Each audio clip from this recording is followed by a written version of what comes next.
Hello, welcome to the Love Your Lawn podcast. My name is Loudon Granger, and please join me today as we talk about awareness. We talk about autopilot and appreciation.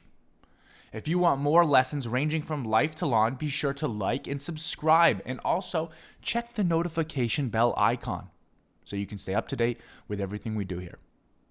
Let's go.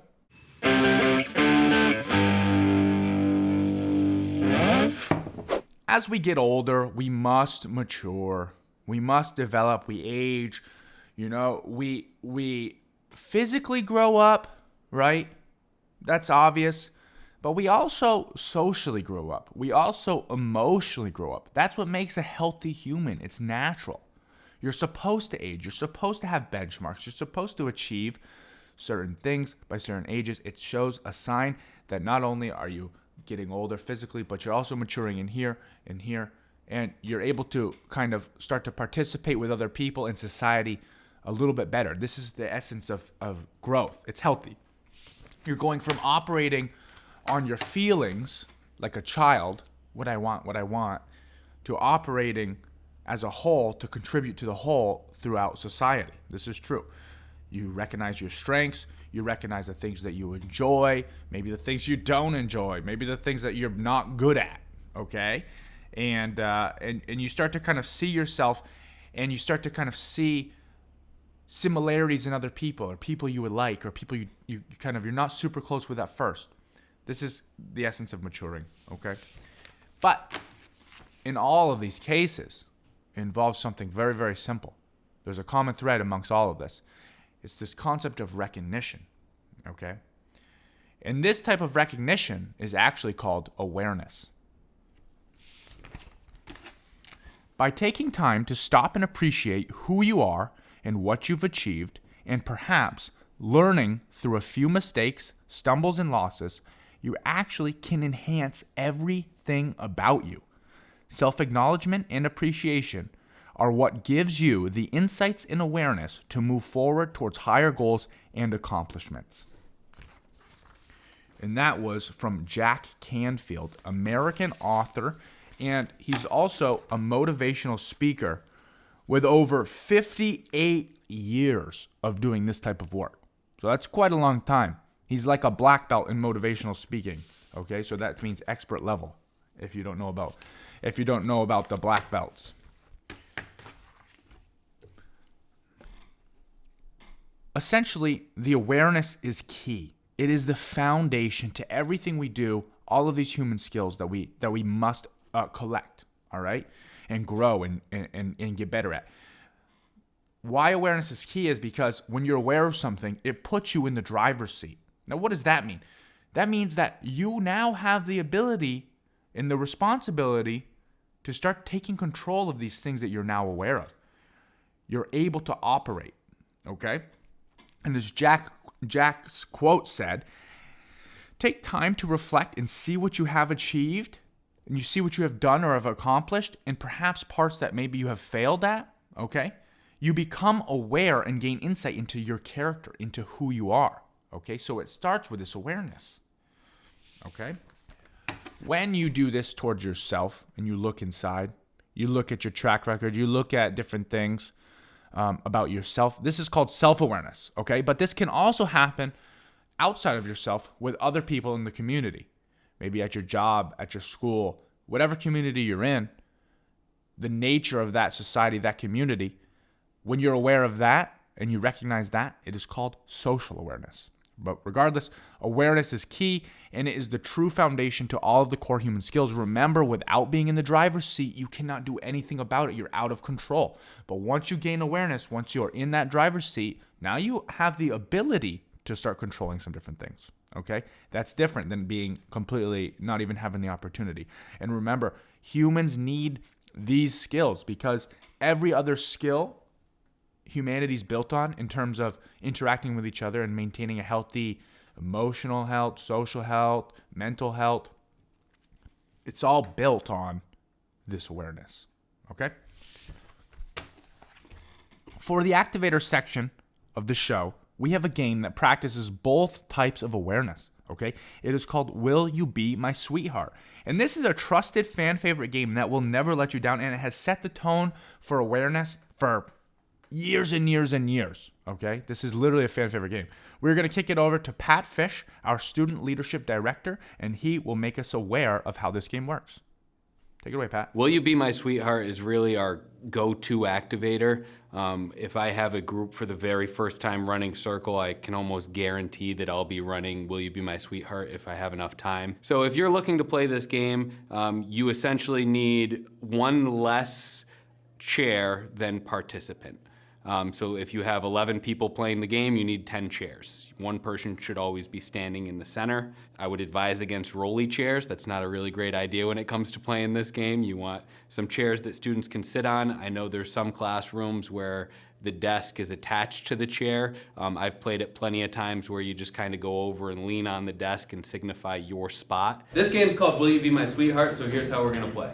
I come into the middle and I'm going to say, "Will you be my sweetheart?" And all of you are gonna say, "Only if." So let's practice that for a second. Will you be my sweetheart? Only if. And then I'm gonna say some sort of condition. Think of it as musical chairs, except instead of having music playing, it's just one student standing in the middle, saying, "Will you be my sweetheart?" Everyone else saying, "Only if," and them saying some sort of a condition that gets people who fit that condition to stand up and try and find a new seat, which will leave one person in the middle left to come up with their own condition. And the game moves on from that point.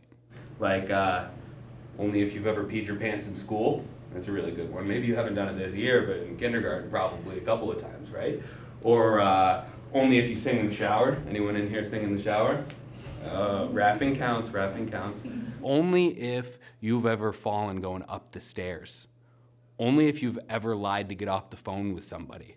Those are some of my favorite ones because it allows you to look around and go, "Oh wow, we're all a lot more alike than we are different." And I never force anyone to go in the middle during Will You Be My Sweetheart because it's a really bad way to get someone to have fun. "Oh, you need to go in the middle. Oh, come on, you get in the middle." Students will step into the middle when they're ready for it. And if they're trying to cheat their way out of getting in the middle, there's no need to force them. The game will become fun enough that they'll want to join in. So what you really want to do with this game is find conditions that make it interesting because you get to learn stuff about the other people in the room. Will you be my sweetheart? Only if. You have ever copied someone else's homework.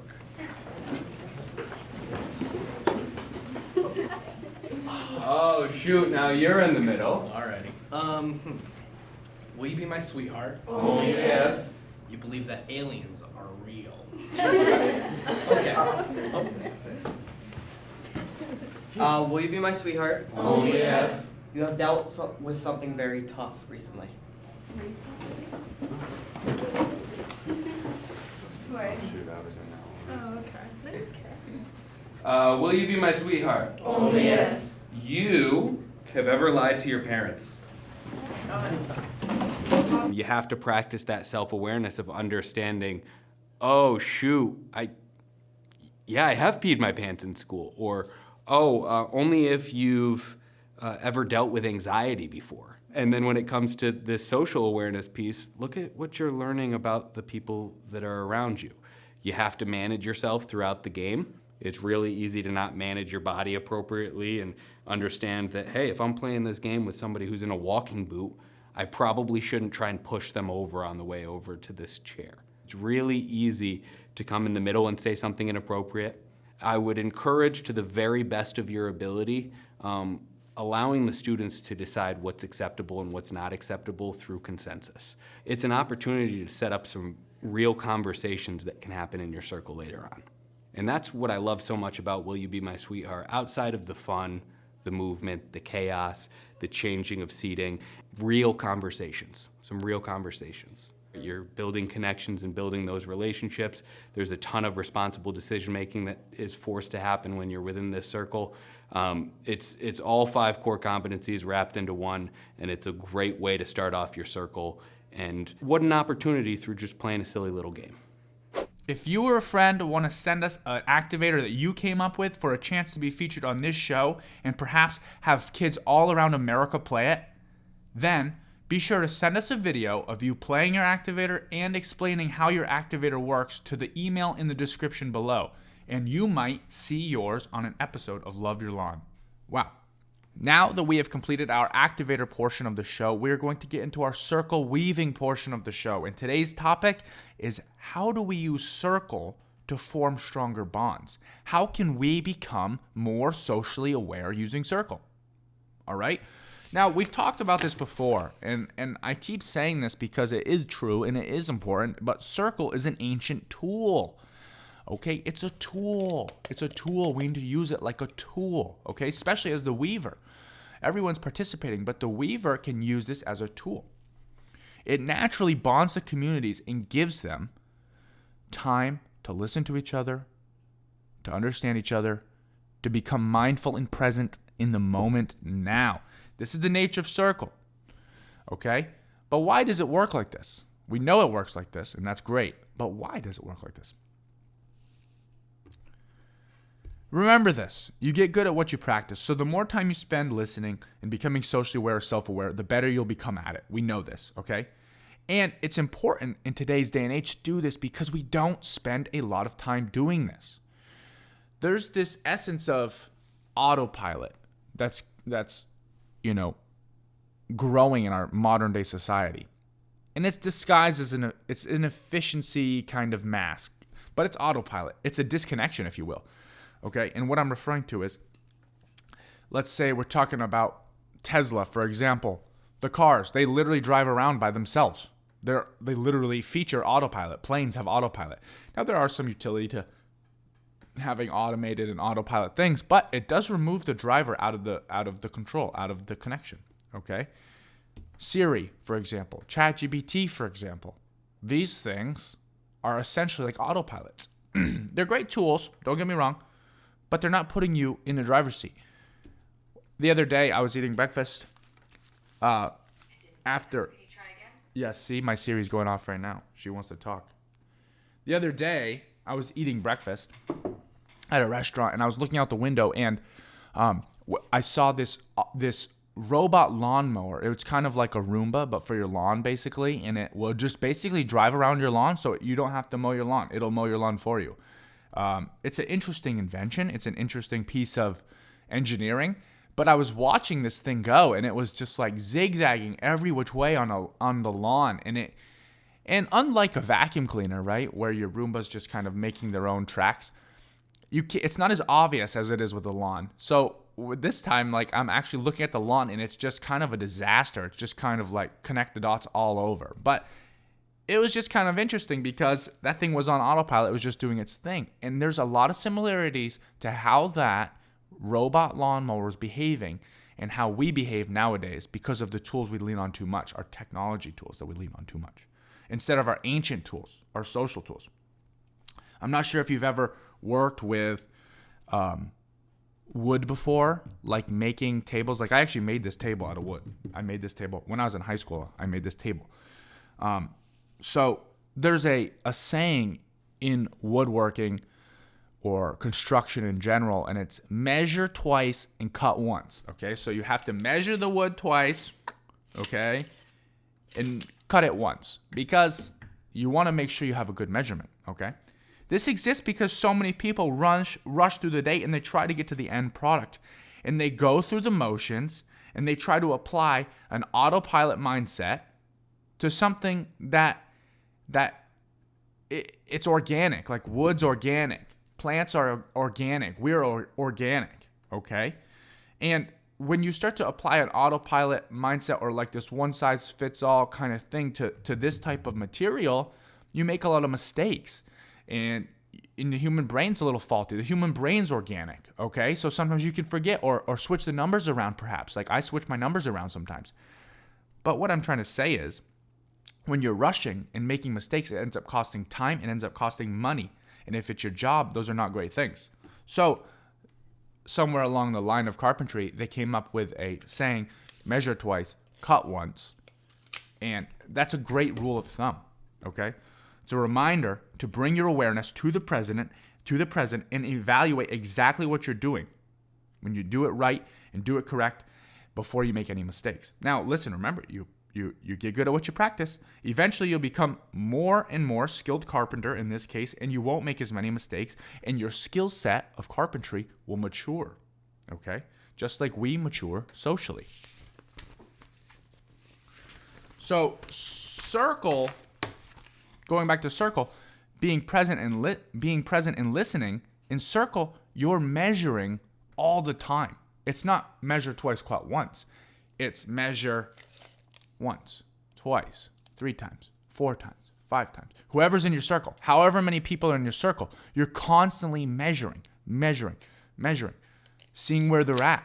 That's really what measurement is, seeing where they're at. Where are they socially? Where are they in that as an individual? Where are they compared to where am I? Okay, some people might be very close relatively. Some people might be a little further away. And I'm talking in a metaphorical way of distance and also who we are as people. Okay? But you're only cutting once in circle. When that talking piece gets back to you, you're cutting once. You've measured this whole entire time. You spent time listening and practicing, but you're only cutting once. Okay? You're very mindful. You're very present. And then you will start to develop a stronger and more robust self-awareness skill set. And this is the trick. The more self-aware you are, the more you're able to recognize those very same emotions that you have in other people based on their eyes, the way they're sitting, the way they're moving, the way they're talking. It allows me to start kind of seeing these other emotions that I'm familiar with in other people. Hence, I'm becoming more socially aware now. I'm able to see, that person kind of looks as if they feel how I felt when I was a little upset or I was overtired and I was very short with people. That person kind of looks like how I was feeling. Perhaps that's what's going on with them. Perhaps whatever they're about to say to me, I shouldn't take it like they're attacking me. I should take it like, maybe you need a nap, dude. Maybe you need a Snickers or something, okay? But if you do this and you're constantly measuring throughout the group, your awareness will grow in yourself, your awareness will grow socially, and then what happens to the group as a whole? If everyone's awareness socially and self are climbing, we start to care for each other a little bit more because I'm not about ready to attack you because I think that you might just be tired, okay? So that doesn't justify me bashing you for something or taking it to heart. I realize I have some empathy and we realize, hey, you know what? Let it slide. It's okay. They didn't mean it. Our trust grows as a whole and our bonds become deep. Okay? So this is a little bit how the awareness aspect and listening works as the weaver. So now that you know this, remember this circle is a tool, weavers. It's a tool. Use it. And when I say measure, I'm not saying measure as in like talk to this person, judge them, you're like this. That's not what I mean by measure. I mean measure in the sense of more of an observational measurement. Something where, this is where you're at today. Interesting. Noted. This is how you feel. Noted. Wow, I guess I feel the same way. That's a neat observation. Things like that, kind of from a wonder avenue of curiosity, a wonder avenue, as opposed to a judgmental avenue. Okay, this is just also the essence of empathy as well, and kind of the essence of maturing as well, as we talked about in the beginning. So weavers, please utilize the natural power of circle. Spend time measuring and understanding, not just yourself, but also your community. And remember, you just have to practice it. And that closes the circle for us today. In other news, we are headed out to the field and kicking it over again to our good friend Pat Fish, who was on site this past week in Plattsburgh, New York, guiding students through our 6-week Brave program. Hello, this is Pat Fish reporting live from Plattsburgh High School, where we have a major breaking story. No, I'm just kidding. We're at Plattsburgh High School today, and we had the Brave students, group of 10th through 12th graders here at Plattsburgh High School that went down to Momot and Oak Street Elementary to work with 3rd grade students on some awesome, fun play stuff. And then they also did some bully drills. The challenge today for bully drills, the older students spent some time this morning writing down some scenarios and reasons why someone may get bullied. Now, we all know the correct reason that someone could get bullied is it could be any reason. There's a lot of different reasons that people might be bullied, but these students spent some time coming up with some for the purpose of when we got down to the third grade groups, they had some prompts to go off of. So now all of a sudden, you got to work on your ability to be a superhero in context. And if somebody is making fun of you for the way you're dressed, you might handle that a little bit differently than if somebody is making fun of you for getting really good grades or really bad grades. And they pulled out these cards in the different groups that they were in. I didn't give any instruction on how to use these cards other than to challenge themselves. I watched as some groups traded cards with each other and forced each other to go off of certain cards, and then other groups chose to pick their own and had the younger students really challenge themselves. It's up to them. That's what a lot of this program is. Once we get down to the elementary schools, these students just rock and roll and they take over, and that's what it should be. Older students helping younger students through the magic of play. Thank you so much. Pat Fish reporting live, Plattsburgh High School. Peace out. We were there, boots on the ground, filming it and observing the Brave program in action on Plattsburgh soil. And I even have my little Plattsburgh cup right here because we're featuring Plattsburgh this week. That's delicious. If anyone wants to send me some merch from their school, perhaps a cup of whatever they're doing, I promise you will be featured. I love coffee, by the way, so send me some coffee. Send me a coffee mug. Anyways, back to the news. It was a fantastic experience in which all of the students were incredibly aware, both of themselves, how they were conducting themselves, but also socially amongst their peers, but also socially amongst the younger students. Okay, so there's layers to this. And it was really, really great. It was a really great way to see these older students practice setting these healthy norms. This is how you should behave. This is the maturity. This is how you should behave. We can still be silly, but we're going to treat each other well, okay? And it was a great demonstration of practice. So I will end on the note of great job to all of the Plattsburgh students. And thank you very much for hosting us this past week. And keep up the great work. From my understanding, you have 2 more weeks of this. So really, really make this time valuable. You're doing so good. Okay. If you or your school want to be featured on the Love Your Lawn podcast, be sure to shed some light on what's going on. Send us an email. Our email is in the description below. So just check that out. Send us an email. Tell us what's going on. We'll put you on the show. All right? And remember, loving your life starts by loving your lawn.